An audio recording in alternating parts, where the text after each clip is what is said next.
अर्श पर धूम है, फर्श पर धूम है वो बदबख्त जो आज महरूम है। फिर ये आएगी शब किसको मालूम है, हम पे लुत्फ़े खुदा आज की रात है। लैलतुल कद्र से मुराद तकदीरुल अमूर की रात है। तमाम मामलात इंसान से रिलेटेड इस रात में तय कर दिए जाते हैं।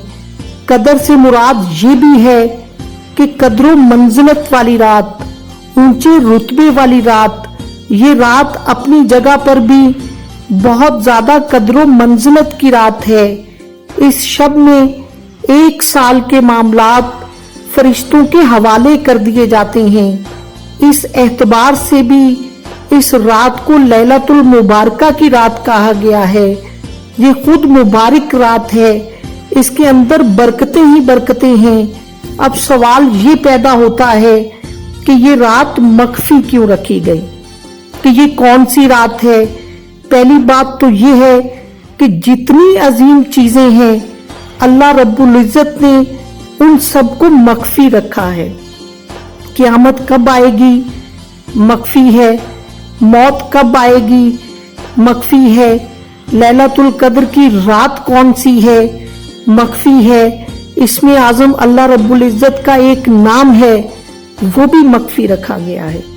इसमें आज़म अल्लाह का एक नाम ऐसा है कि उस नाम के वसीले से, वास्ते से जो कुछ भी अल्लाह रब्बुल इज्जत से मांगा जाता है वो रद्द नहीं होता। लेकिन वो कौन सा नाम है नहीं बताया गया। लेकिन हय्युल क़य्यूम के नाम पर ज्यादा लोगों का अजमा हुआ है।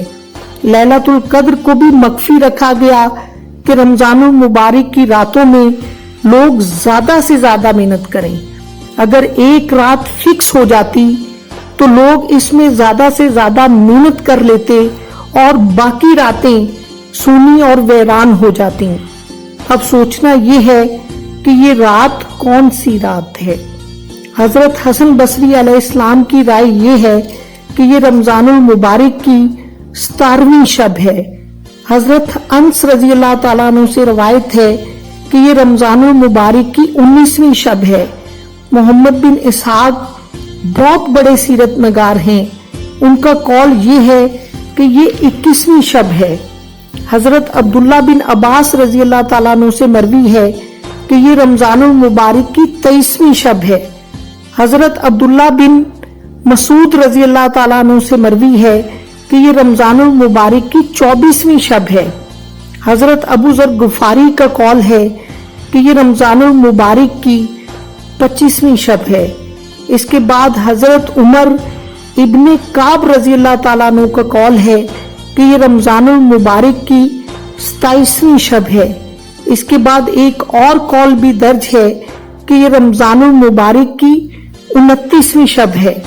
लिहाजा जरूरत इस अमर की है कि इस रात अल्लाह रब्बुल इज्जत की ज्यादा से ज्यादा इबादत की जाए, कुरान पाक पढ़ा जाए, दुरूद पाक पढ़ा जाए, सदका और खैरात की कसरत की जाए और अल्लाह रब्बुल इज्जत से अपने गुनाहों की माफी मांगी जाए।